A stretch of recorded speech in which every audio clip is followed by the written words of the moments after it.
सिंह राशि व्यक्ति मैंने जाणी रखु जे कर्मफलर दाता न्यायर देवता शनिदेव 13 जुलाई को बकरी होगाकू जाउछंती।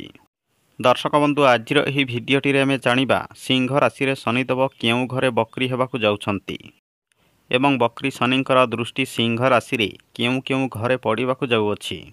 आउ ता सहित 13 जुलाई ठारू 27 नवेम्बर पर्यंत सिंह राशि व्यक्ति मानक शनिदेव कि प्रकार फल प्रदान करेंगे, शुभ फल देवे ना अशुभ फल देवे जानिबा आज भिडटी बकरी शनिंकर संपूर्ण भविष्यवाणी विषय रे। जदि आपणकर सिंह राशि होता है ताहले ए वीडियो को थरे मात्र शेष पर्यंत निश्चय देखंतु। आउ जदि प्रथम करी आम चैनल रे आसीचंती ताहले आम चैनल को सब्सक्राइब करंतु एवं वीडियो को गोटे लाइक करंतु, शेयर करंतु, आउ कमेंट बॉक्स रे भक्तिर सह जय श्री शनिदेव अवश्य लिखंतु। एबे चलंतु दर्शक बंधु जानिनेबा 13 जुलाई ठारू सिंह राशि व्यक्ति मानकर जीवन रे बकरी शनिंकर केउ प्रभाव पड़ाकू जाऊँगी एवं सिंह राशि व्यक्ति मानकर जीवन में केउ सबु परिवर्तन आसवाक जाऊँगी एवं 13 जुलाई ठारू 27 नवेम्बर पर्यंत सिंह राशि व्यक्ति मानक केउ केउ सबु सावधान रहिबाकू पड़िबो। सिंह राशि व्यक्ति माने भी मन ध्यान देकी शुणु। आपणकर राशि रे शनिदेव अष्टम घरे चलन करुछंती। आउ जानी रखंतु जे 13 जुलाई को शनिदेव आपणकर दशम घरे मार्गिरु बकरी हिजिबे एवं 27 नवेम्बर पर्यंत शनिदेव बकरी स्थिति रे विराजमान रहिबे। सिंह राशि व्यक्ति माने मन रखंतु जे आपणक पई शनिंकर ढेया मध्य चालू अछि। प्रथमे जानिबा बकरीर माने कण। बकरीर माने हेउअछि सूर्यदेवंक ठारू किछि दूरतारे शनिदेव चलन करिवे एवं शनि बहुत सुल गति रे चलन करिवे, एहाकू कुहा जाए बकरी। किंतु सिंह राशि व्यक्ति माने मन रखंतु जे जेबे शनि आपणकर अष्टम घरे बकरी ही जिबे आपणकर पेंडिंग रहितबा किछि कार्य एवं जिनस प्रति आपनकू बहुत भल फायदा मिलिबार संभावना रही अछि। माने आपणकर बापांकर किबा जेजे बापांकर जमीबाड़ी प्रॉपर्टी रु आपणकर कुटुंब परिवार रे जेउ जिनस प्रति आपणकर पूरा हक रही अछि, कौनसी भी जिनस हो किबा कौनसी भी प्रॉपर्टी हो सेथिरु आपणकू बहुत भल फायदा मिलिबार संभावना रही अछि एवं आपणकर पूर्व पुरुषर किछि धन मध्य आपणकू मिलिबार बहुत संभावना रही अछि।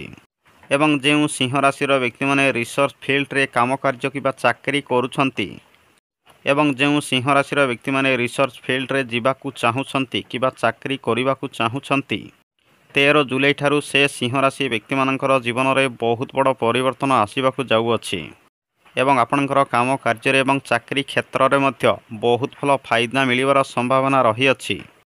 किंतु सिंह राशि व्यक्ति माने सबुबेले गोटे कथा मन रखंतु जे आपणक पई शनिंकर ढेया मध्य चालू अछि एवं 13 जुलाई रे शनिदेव आपणकर अष्टम घरे बकरी हेबाकू जाउछंती। एही कारणरू जदि आपणकर जन्म कुंडली रे शनिदेव नीच स्थिति रे किबा शत्रु क्षेत्र रे विराजमान अछंती ताहले आपणकर कुटुंब परिवार रे सबुबेले किछि ना किछि समस्या लागी रहिबो एवं आपणकर संपर्क मध्य छोट छोट कथारे आर्गुमेंट सृष्टि हेबार बहुत संभावना रही अछि एवं आपणकर बाणी को मध्य आपण माने कंट्रोल रे रखि पारिबे नाही। आपणकर मुहरु जहा भरिला ताहा कहिदि पारंती। आउ आपणकर बाणी जगु आपणकर संपर्क रे एवं कुटुंब परिवार रे सबुबेले आर्गुमेंट सृष्टि हेबार बहुत संभावना रही अछि एवं छोट छोट जिनस रे मध्य आपणकर जीवन रे सबुबेले किछि ना किछि समस्या लागी रहिबो। आउ ता सहित छोट छोट कथारे मध्य लोकंक सहित आर्गुमेंट सृष्टि हेबार बहुत संभावना रही अछि। किंतु सिंह राशि व्यक्ति माने मन रखंतु जे जदि शनिदेव आपणकर जन्म कुंडली रे नीच स्थिति रे शत्रु क्षेत्र रे विराजमान अछंती ताहाले जाइकी आपणकू एसबु दुख कष्ट भोग करिबाकू पड़िबो। आउ जदि शनिदेव आपणकर जन्म कुंडली रे स्वराशि रे एवं उच्च स्थिति रे विराजमान अछंती ताहाले प्रथमरु मु जहा कहिथिली से सबु जिनस प्रति आपण माने बहुत भल लाभ मध्य उठेई पारंती। एबे आसंतु जानिबा बकरी शनिंकर दृष्टि आपणकर राशि रे केउ केउ घरे पड़ाकू जाऊँगी।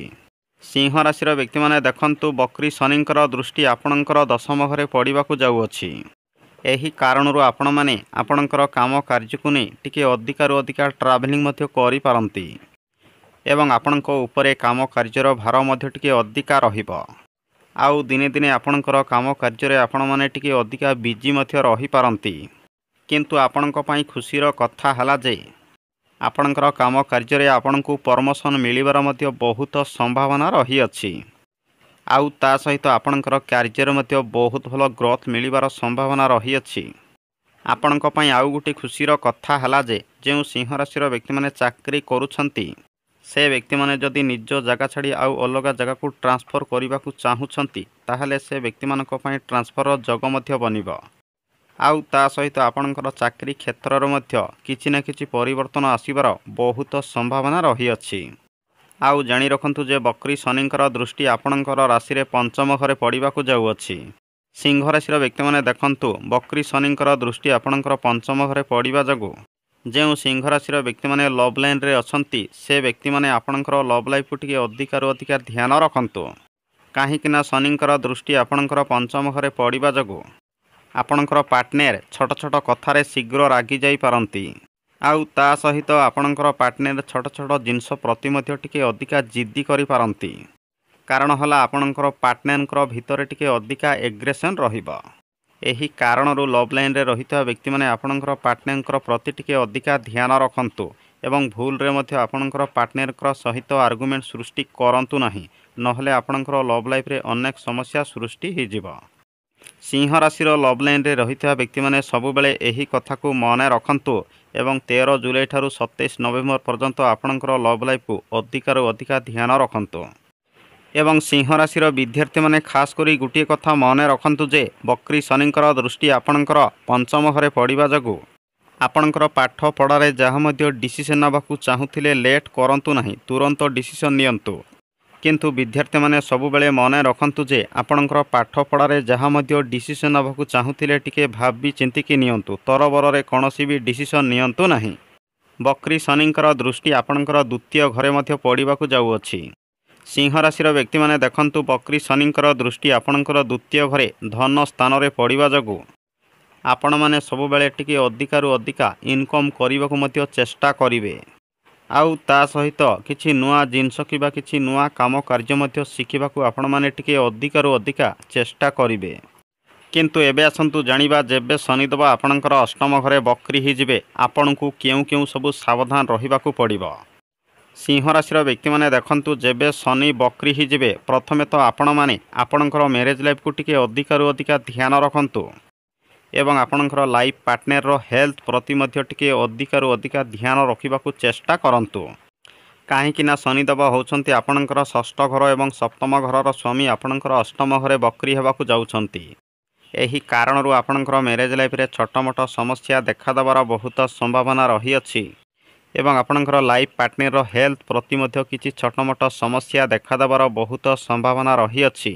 आउ आपण माने खास करी गोटे कथा मने रखंतु जे आपणकर लाइफ पार्टनर टिके जिद्दी स्वभाव रही पारंती एवं आपणकर लाइफ पार्टनर छोट छोट कथारे टिके आर्गुमेंट मध्य सृष्टि करि पारंती।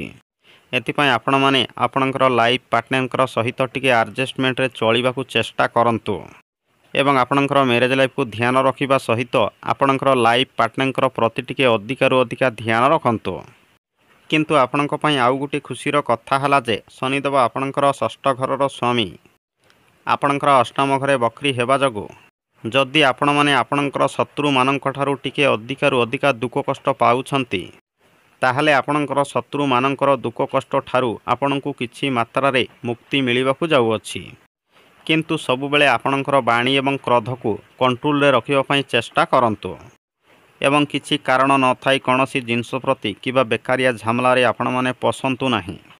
आउ ता सहित खराब लोकंक सहित मिसंतु नाही किबा खराब कर्म किबा खराब काम मध्य करंतु नाही। सबु बेले नीति नियम को मानंतु एवं धर्म रे रहिबाकू चेष्टा करंतु काहीकिना आपणक पई शनिंकर ढेया चालू अछि। जदि आपण माने खराब रास्ता को जिबे किबा खराब कर्म करिवे ताहले शनिदेव आपणकू अधिकारु अधिका दुख कष्ट देबे। सिंह राशि व्यक्ति माने सबु बेले एही कथा को मने रखंतु एवं सबु बेले धर्म कार्य करिबाकू चेष्टा करंतु एवं आपण माने आउ गुटिए कथा मने रखंतु जे आपणकर राशिर स्वामी सूर्यदेव हेबा जगु गर्भ करंतु नाही किबा ओभर स्मार्ट देखाइबाकू चेष्टा करंतु नाही। सबु बेले आपणकर एटीट्यूड को कंट्रोल रे रखिबा पई चेष्टा करंतु खास करी आपणकर बाणी को कंट्रोल रे रखंतु एवं कथावार्ता करिबा समय रे 100 थर भाबी चिंतिकी कथावार्ता करंतु। दर्शक बंधु एथिला जेबे शनिदेव बकरी ही जिबे सिंह राशि व्यक्ति मानकर जीवन रे घटिबाकू जाउथिबा सत्य भविष्यवाणी ଆପଣଙ୍କ ପାଇଁ ପ୍ରତିକାର ହେଲା ପ୍ରତ୍ୟେକ ଦିନ ଶନିଦେବଙ୍କର ବୀଜ ମନ୍ତ୍ର 108 ଥର ନିହାତି ଜପ କରନ୍ତୁ। ଓମ୍ ପ୍ରାମ୍ ପ୍ରିମ୍ ପ୍ରମ୍ ସ ଶନିଶ୍ଚରାୟ ନମଃ ଏହି ମନ୍ତ୍ରକୁ ପ୍ରତ୍ୟେକ ଦିନ 108 ଥର ଜପ କରନ୍ତୁ। ଯଦି ଆପଣମାନଙ୍କୁ ଆମର ଏହି ଭିଡ଼ିଓଟି ଟିକେ ବି ପସନ୍ଦ ଲାଗିଥାଏ ତାହେଲେ ଭିଡ଼ିଓକୁ ଲାଇକ୍ କରିବା ସହିତ ଏ ଭିଡ଼ିଓକୁ 11 ଜଣ ଲୋକଙ୍କ ପାଖରେ ନିହାତି ସେୟାର କରନ୍ତୁ। ଶନିଦେବ ପ୍ରସନ୍ନ ହେଲେ ଆପଣଙ୍କୁ ନିଶ୍ଚିନ୍ତ ଶୁଭଫଳ ପ୍ରଦାନ କରିବେ। ଧନ୍ୟବାଦ।